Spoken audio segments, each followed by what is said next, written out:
That's the weirdest thing, isn't it, that it does that? Hey, everybody. I'm Kate Boychek, the host of the Self-Love Podcast, Quality in You. Welcome to another episode. I have a very special guest with me today, and I'm so excited to have her on, Jen Huberty. Hey, Jen. Hey, how are you? I'm wonderful. Jen and I have been planning to do this for just a little bit, so we finally got our schedules lined up. Aligned, yeah. We're both busy mamas, so you guys know that those schedules can get pretty crazy. And she also hosts the podcast about emotional awareness with one of our other guests that comes on quite often, Doug White. You all know him. So this is his sister. And they host Mindful Vibin'. So I'm going to link that down in the description box for you all. Make sure you like, subscribe, and follow their page. They have wonderful, wonderful information that they put out. And of course, the podcast is extremely helpful in your emotional awareness journey. Today, Jen and I are going to be talking about yoga and the benefits of that, also along with awareness and mindfulness in mothering. The wonderful, we just actually had a small conversation about how important it is to stay mindful in moments of chaos with your kids. Otherwise, they could end up dead in a river somewhere, or you are in jail. One of the two things are happening.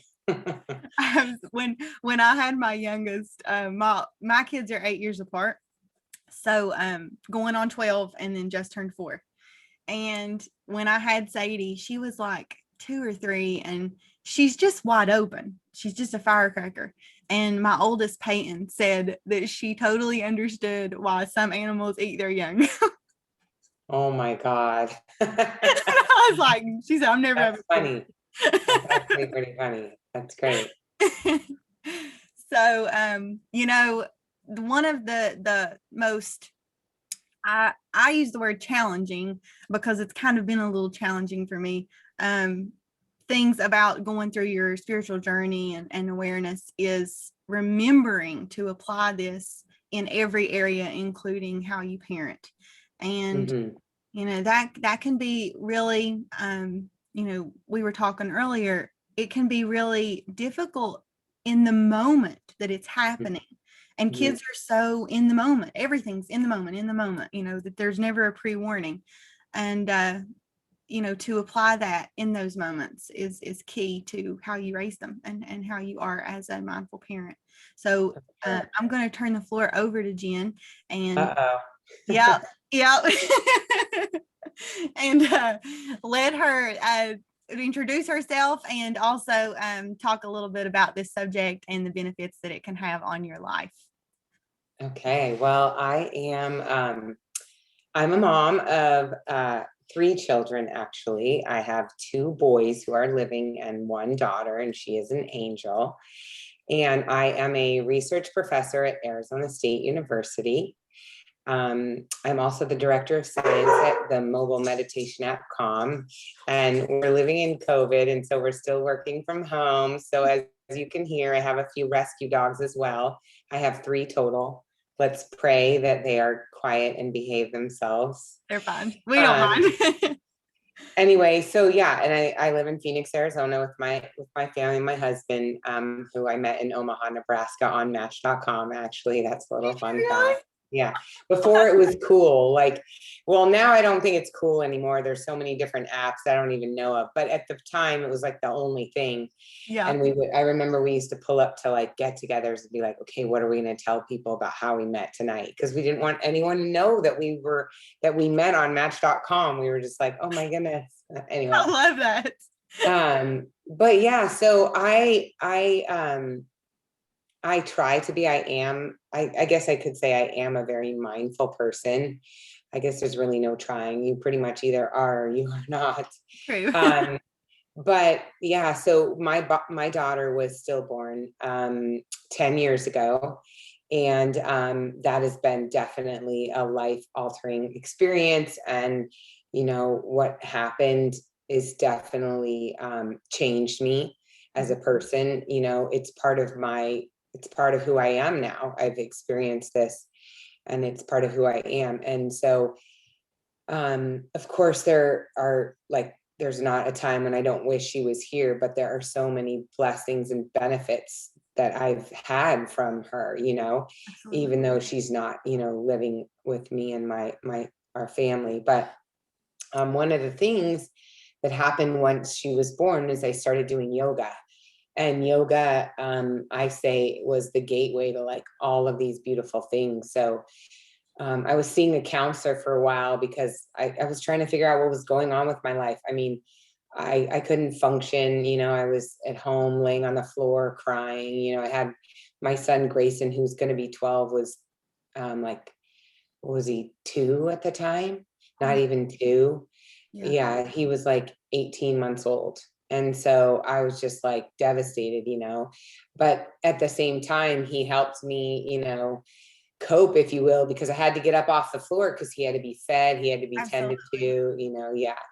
But anyway, the counseling wasn't really working for me. I was like digging myself in a hole and ripping off a Band-Aid every week. And so I started doing yoga. And I remember the first time I ever did yoga, I went to a 24-hour fitness gym. And I went and got on the Stairmaster for 45 minutes because I was looking at yoga as exercise, really.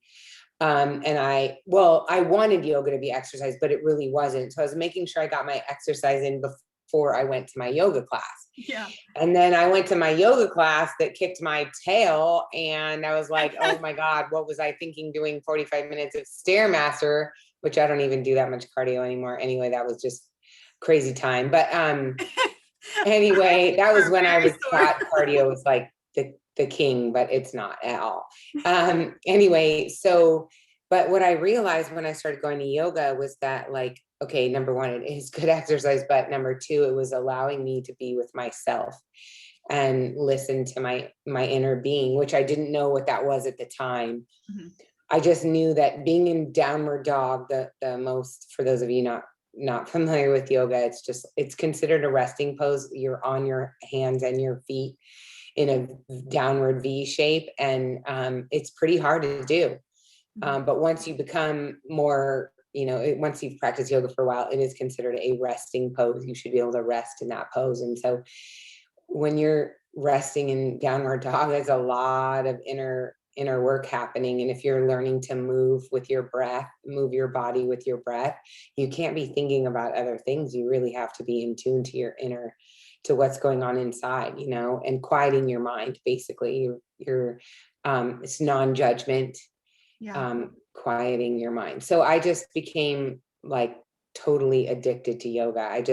It was the one thing that shifted for me. I let a lot of feelings go, did a lot of crying, but it's just my place. And it still is, I'm 10 years past and I go to yoga 4 to 5 times a week and I do not skip.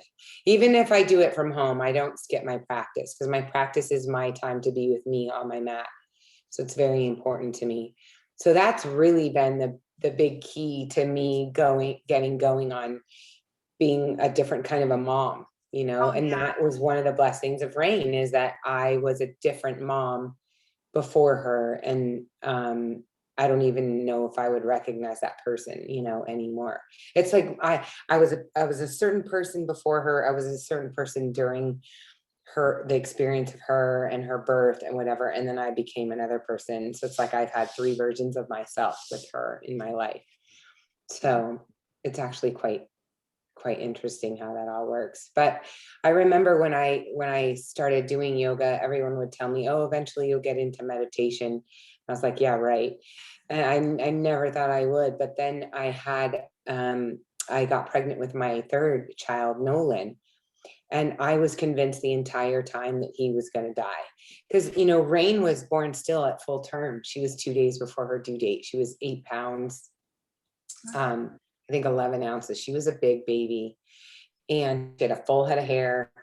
And so when I was pregnant with Nolan, my 3rd, who's going to be 9, actually in 2 days, I thought for sure he was going to die the whole entire pregnancy. I couldn't convince myself otherwise. I remember calling Doug and saying, like, what if it happens to me again? And he's just like, you're in a different space now. You're not going to, track that. That's what he would tell me. And at the time I didn't really understand that. And I'm still not so sure I'm with it 100%, you know? Yeah, But absolutely. because, birth and those things are truly, truly amazing things that you can't really understand how you could attract, if you will. And I don't think that's even the best way to say it, but having a stillborn child. Right, absolutely. But anyway, so when I was pregnant with him, I just I decided to do meditation. I had to have something to control the anxiety and the stress Mhm. and worry about him dying. And to remind myself that he's a different kid. He's not Rain, he's a different child. And so that's when I really started getting into meditation. And so now my practice is meditation every day Mhm. and yoga, 4 to 5 times a week. So, and again, that's where my parenting comes from, you know, Yeah. is those practices. That's where That it makes shifted. such a difference. I do meditation every day, and I started implementing that in my life around 3 years ago. And then after my divorce, I had been with him since 11th grade of high school. I'm 31, and we share 2 children. So I shifted into a totally different person. I was just like you, I was who I was when I was married, then going through the divorce, and now who I am. I look back and at that girl and I'm like, I don't, there's just so much that's different. We're not the same person anymore. But I did it backwards. I started with meditation. My mom introduced me to the 7 Spiritual Laws of Success, the book by Deepak Chopra, and I read it and I was like, I love this. I'm going to read it again. So I read it twice after that, and then I downloaded it on audio because that stuff, you just get so much information. And Mhm. I just really went from there. And then only in the last 6 months have I started doing some beginners yoga. And Wow. I know. So I find it very, very beneficial. I have found that I am also, it's an emotional release time for me. And I don't know that I do it at all without crying at some point. Right now, which I'm a newbie at it, and I do it 4 to 5 times a week. I do Kinergy exercising. So I just do that along with it. They actually have a process that you can download for beginners. So yeah, I cried the whole time. and it's just that oneness and that stillness that it puts you in, of that mindset of it's just so quiet, and it allows your inner, just everything inside to almost feel like that tension of anything that you may have, even subconscious Yeah. stuff, just lifts off. Yeah. And there's been It's so much. amazing. It truly is. Like, I love yoga. I saw people doing yoga, okay, like a couple of years ago, and I'm not gonna lie, I was like, Yeah, I always thought of it as stretching. And now, you see all these jokes on Instagram about people who think yoga is stretching, because it's not stretching at all. And it depends. There's a lot of different types of yoga. You can do yin yoga and you can do restorative yoga, and those are all very important forms of yoga as well. But for me, I'm like power and Ashtanga, which is holding poses for longer periods of time. I do a little bit of flow, but I love it. But also it helps to have a teacher that you really like. So I know you do it like at home, maybe, and online, but and that's the reality for a lot of America right now, just because of what happened with COVID. People are just going back to yoga studios. Like in California, they just started going back. But for me, well, I have a yoga teacher training, so I can do it at home, no problem. But I do have a certain teacher teachers, there's a few, but one specifically that I love him, the way he teaches yoga, and it's just, I can't get enough. I I can't love get, it. I've been doing yoga with him for like 9 years or something like that. When you talk about it, your whole energy lifts. Like, I it's just, well, awesome. yeah. I mean, I do. It's I like people love don't understand. Like my brother says I'm psycho because like I literally, like every Saturday or Sunday, I plan the week around my yoga.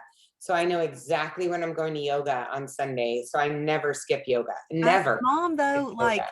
you almost have to do that if you don't set Well, out. if you have kids, you don't really have a choice because you Yeah. have to have, transportation for them and Yes. somebody to watch them. My kids do yoga. They actually do adult courses. They've been in yoga since they were 2 and 3. They know Sanskrit and Oh they my know goodness. Surya Namaskar A and B by heart and everything. But yeah, they've That's been in awesome. private their Like, whole life. But then COVID hit, and so they haven't been allowed back in the studios because they're kids and they might be carrying the virus. yeah. So they won't let them in the studios anymore. It's really a bummer because my kids are too advanced for kids yoga. It's so boring for them. They don't like it at all. They can teach kids yoga. So Oh yeah, my gosh. they won't know more Sanskrit than I do. They know the yamas and the niyamas about how to live your life as a yogi. They know all that stuff. They constantly remind me. Jen, They're like I love telling that. me, I'm like, oh, I gotta look that up. I forgot about that one. I gotta step my mom and game up now. I feel like Oh no, it's just because it's been such a tool for me. And I oh no, feel like that's absolutely. my job, is to give my children the tools that they need to make good decisions and to treat people with kindness and to treat themselves with kindness. And so I'm just helping facilitate that. And they don't love it. Like they did love it for a while. They're doing all the inversions and all that stuff. But now that with the COVID break, they don't want to go back. But they meditate like I'd Yeah. say 2 to 3 times a week. They sit and meditate. Yesterday, Grayson sat in meditation with me. They do get in some incentive for it. Every time they meditate, they get a tally mark, and every 5 tally marks they get out of one chore. So mommy or daddy have That to is do it. excellent. Well, they Take came up with note. it. Take note. They no, but they came up with it. That was their idea. Really. I said, what will help you commit to your meditation? And they said, we want credit for it. And I'm like, well, I'm not going to pay you to meditate. And so they said, well, what if we earned it and we get out of our dog chores? Because they don't like to pick up dog poop or feed the dogs. And we have 3 of them. So I'm like, okay, fine. For every 5, you get out of one thing. So just like a couple weeks ago, they're like, So Mom, I'm cool. not picking up the dog poop today. And I'm like, crap. Literally, I'm picking up dog crap. Oh So man, that it is so works cool. out great. And the thing is that they feel empowered because they came up with the incentive themselves, I right? Like love the whole thing. I love that. it's very Montessori based too. Like the thing about Montessori, and that's another reason why my kids are at Montessori, is because Montessori is very much, like building independence. Mhm. They care more about self-esteem than they do about education. It's like you gotta instill self-esteem and compassion for others, for Yeah, self and others. And then once you've done that, then let's worry about what 2 + 2 is. And so exactly. that's why I like Montessori so much, is because it's total independence. I mean, I've walked my kid to the classroom, or I've picked up my kid at his classroom, and the teacher has called me and said, don't come to the classroom door. Your child knows how to find you in your car in the parking lot. Like you don't like, yeah. Or I remember there was a rule in Montessori where we couldn't hold our kids if they could walk, and I would get in trouble for carrying my kid into school. And I'm like, what? I love carrying my kid. But they are like, no, your child can walk. Let your child walk. Oh, And that's so they'll so literally cool. tap you and say, please put your child down. That's instant mindfulness too. Like you'd be like, "Ooh, Totally. Like, and that was those were, that was like when my kids were way younger. yeah, But anyway, man, that's awesome. I wish there were options like that around here. So for people that, I'm in a small town and, that's not really an option for me, but these things that she's saying that these schools are teaching, the compassion before the 2+2. I wish that there was a billboard in every town that said that for these kids, and if you nurture that within them first, you'll find that that's such a natural thing. It comes so natural. My kids, Peyton is a brilliant child. Sadie's 4. She's really on her level, but she's 4. So we don't do a whole lot of that kind of stuff yet. But Peyton loves to read and she does meditation. So she actually comes up and likes to build like her own meditations. So she'll be like, okay, close your eyes and see like how this feels. And it's such a beautiful process. And it all comes from making sure that you take the time to instill the compassion and the kindness people are so worried, like, well, I want them to do this and I want them to do that. Quit living through your kids. Yeah, totally. You know? Yeah, it's like you have to really figure out how to like let your kids be who they are and not get in their way, but also disciplining and teaching them, you know, It's a I balance hate to say act. how to do right, but like boundaries and like, you know, my kids, you know, my kids have a lot of rules. They definitely have a lot of rules, and whether that be good or bad, you know, um, they follow them for the most part, you know, and I just feel like it's, I guess I should say rules more like they have discipline, not maybe not discipline. They Like just have guidelines. guidelines, like we have structure and schedule. You know, we go to bed at 8:30, 9 o'clock every night. It's not, that's, of course, there's extenuating circumstances, you know, but we go to bed at a certain time and we wake up in the morning, we make our beds, and then we do our dog chores, and then we eat our breakfast. And you know, we don't wake up and turn on the television, and you know, we don't wake up and like pull something whatever we want to out of the refrigerator. Like there's like a just some kind of structure. So it's like, and I feel like personally my kids do great with that, with structure, you know. I know a lot of parents who like doing that, and I know a lot of parents who don't, you know. You have to do what's right for you, right, and what feels best for you. But in terms of navigating my children, they respond better when there's something that they can depend on. Absolutely. And mine do You too. know? I've noticed a big difference.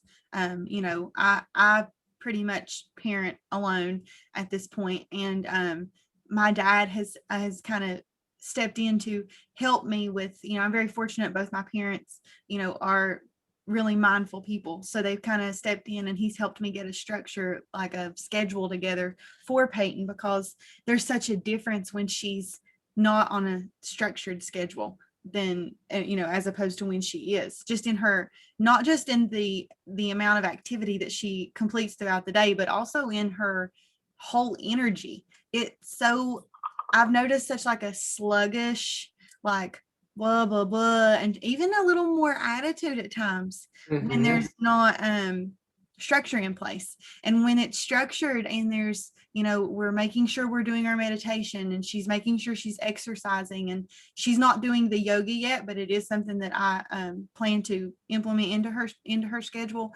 But I can tell such a drastic difference in her behavior and who she is as a person, how she operates, how she thinks, her clarity. I mean, everything. It's just as beneficial, all of this yoga and mindfulness and meditation, for children as it is for adults. And I think that sometimes we get so wrapped up in our own lives, we forget that we're also a part of shaping theirs so that they are able to, you know, Well, operate. I think we end up on autopilot. Like we're moving in this direction without, like, you know, without thinking about how we're feeling when we're doing it, and without being aware of what we're saying and our thought process, and you know, all that stuff. It's just this thing that just keeps going and going and going and going, and you have to slow down so you can become aware. There's no way to become aware when you're speeding through it all, you know. It's just like stop and chew your food. You know, it's like there's so many things that we miss that just go speeding by because of the way society. And you know, to me, one of the greatest gifts we've had is COVID, and it's supposedly over, and now everybody's just back to life. It's like, you know, I noticed like everything's just going right back to how it was. There was no shift in anything. I noticed. And maybe there will be, and you know, maybe I'm looking at it as the glass is half empty.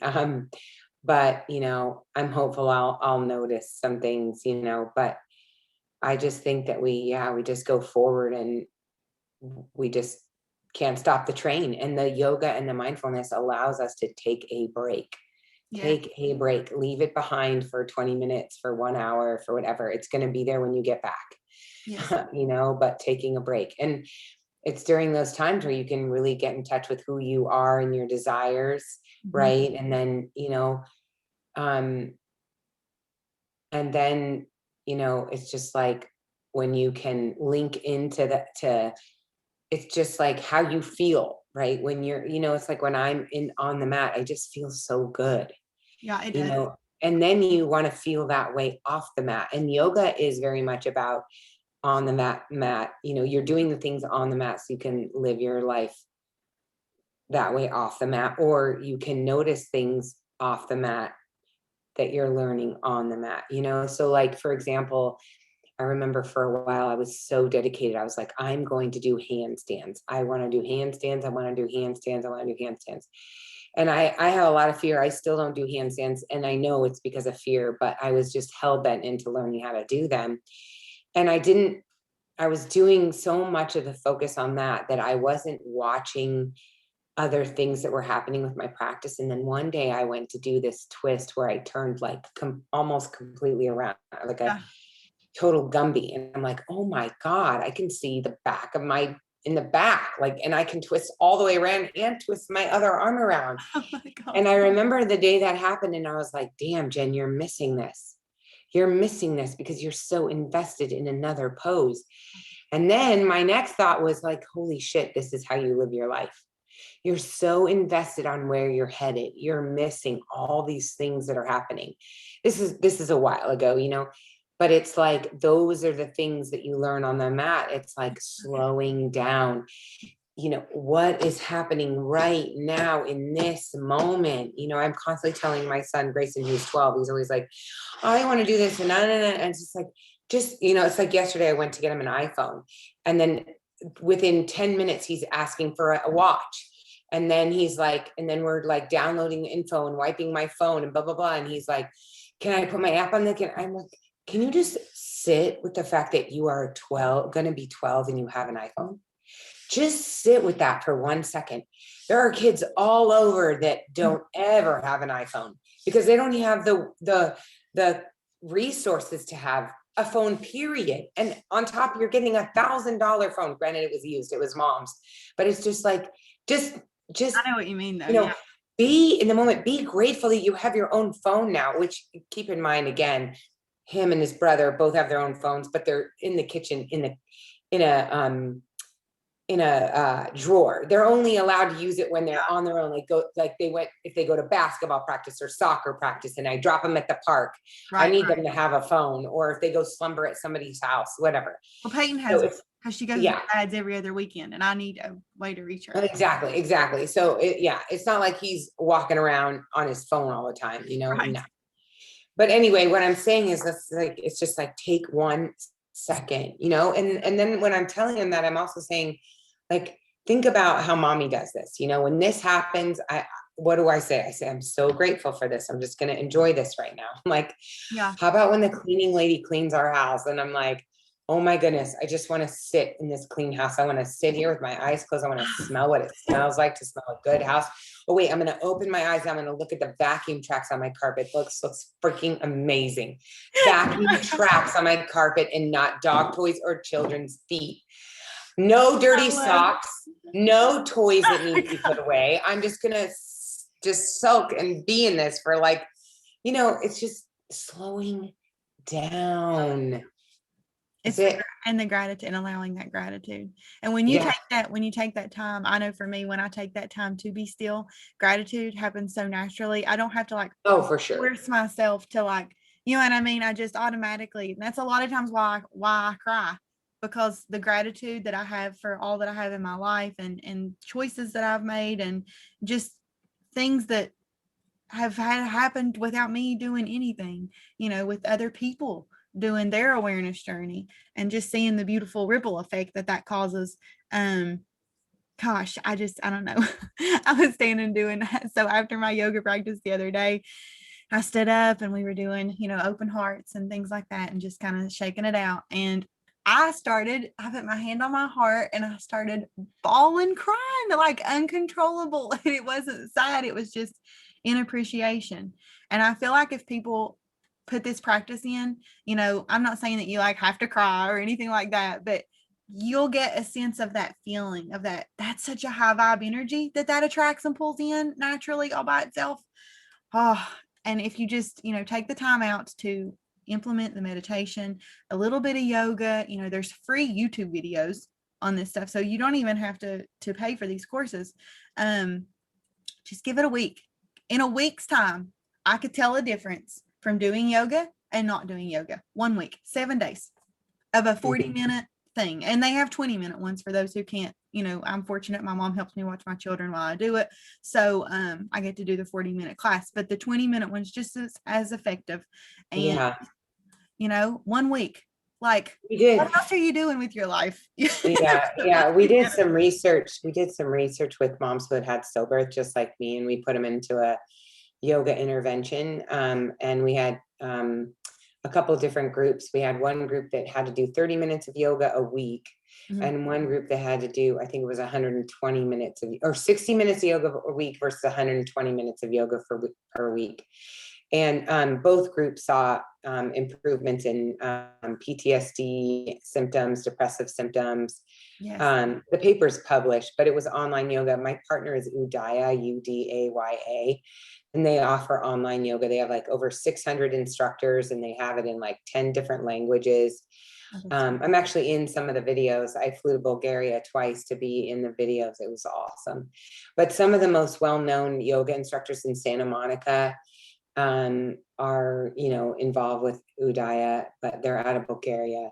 But anyway, yeah, that's a really great resource for online yoga.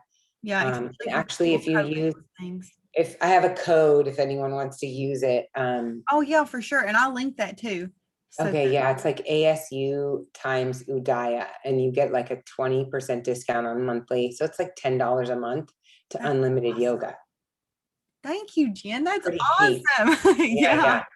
Yeah. So, but there's so many other resources. Obviously there's free resources, whatever. It doesn't really matter as long as you get the information. It's just like, my brother and I do this podcast, Mindful Vibin', and we talk about emotional awareness and how to be aware of your emotions to navigate your life. Right. And it's like, my brother, is a follower of Abraham, and I think that's fantastic. And I've been to Abraham's. I've been to, her a few times, and I listen to her on a little podcast thing. And I do too. I like it. Yeah. You get like the 14 to 20 minute versions of her. Like they just put clips in a podcast. It's great. And I love the information. Absolutely. But I also want to be mindful that there's lots of information out there.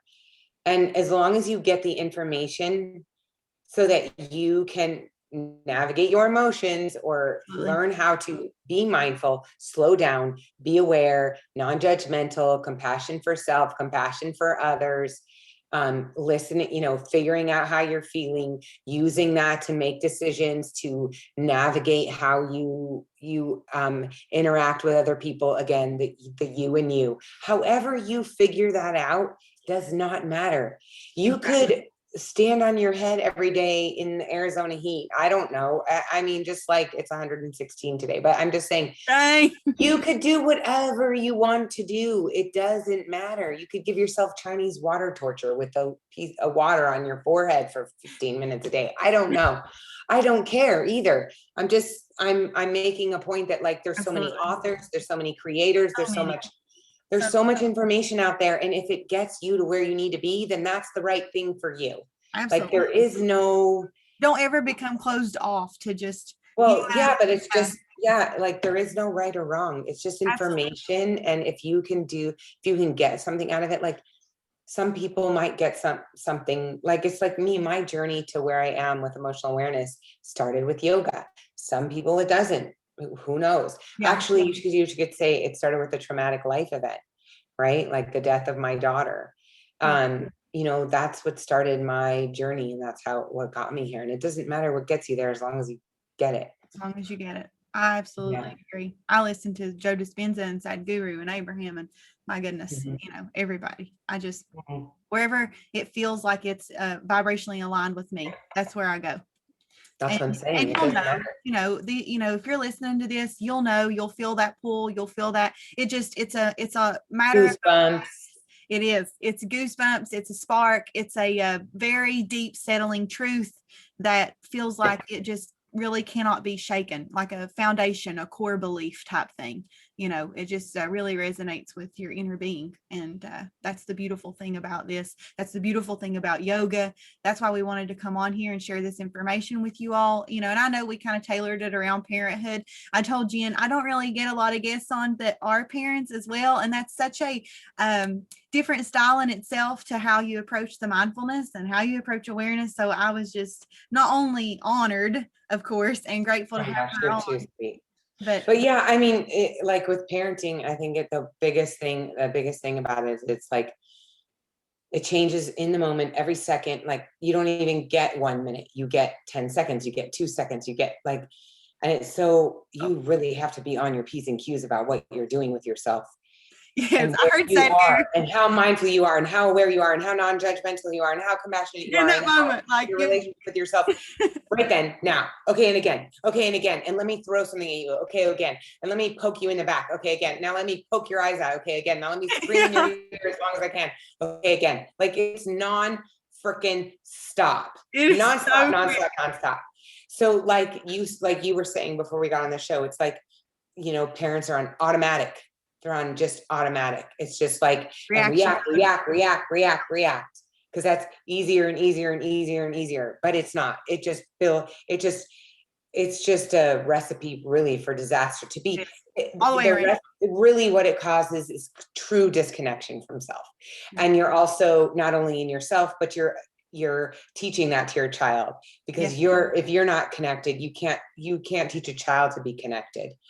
Right. So they learn by example, they learn by energy, they learn by feeling, they learn by like, that's how they see and do. And, so anyway, that's like, I would say, super important. And there's so much to that. And there's so many ways to practice it. And it really does come, and maybe we can talk about this another time, but it really does come down to like, how do you get committed to this, especially as a mom and being busy, absolutely, single or married, you're single mom. I'm, married, two different roles, right? And I'm also married to a man who's very involved. I know a lot of people who are married to a man that's not that involved. Well, I'm divorced.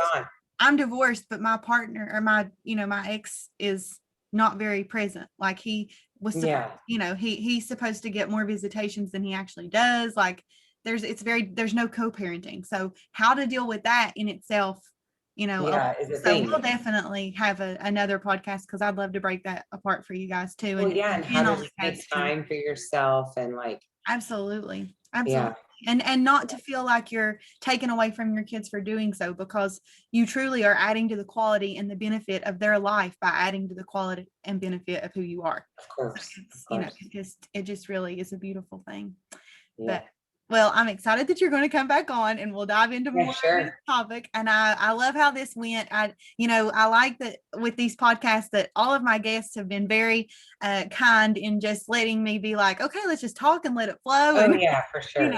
So I really appreciate you, Jen, so much. And I appreciate you too. You're so adorable. Thank you. I appreciate it. I really do. Sometimes I'm a chatterbox and I'm like, no, you're great. Be mindful.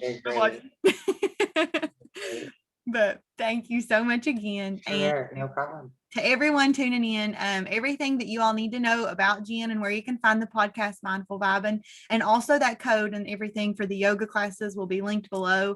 I'll add in a couple, classes that I do too. That way, if you guys are, wanting to do like the online type thing. But stay tuned to the podcast. Make sure you are following for updates of when she'll be back on, and we'll share some more information on this topic. I hope that this, as always, adds benefit and quality to your life and your journey in self-love and self-development. Much light and love.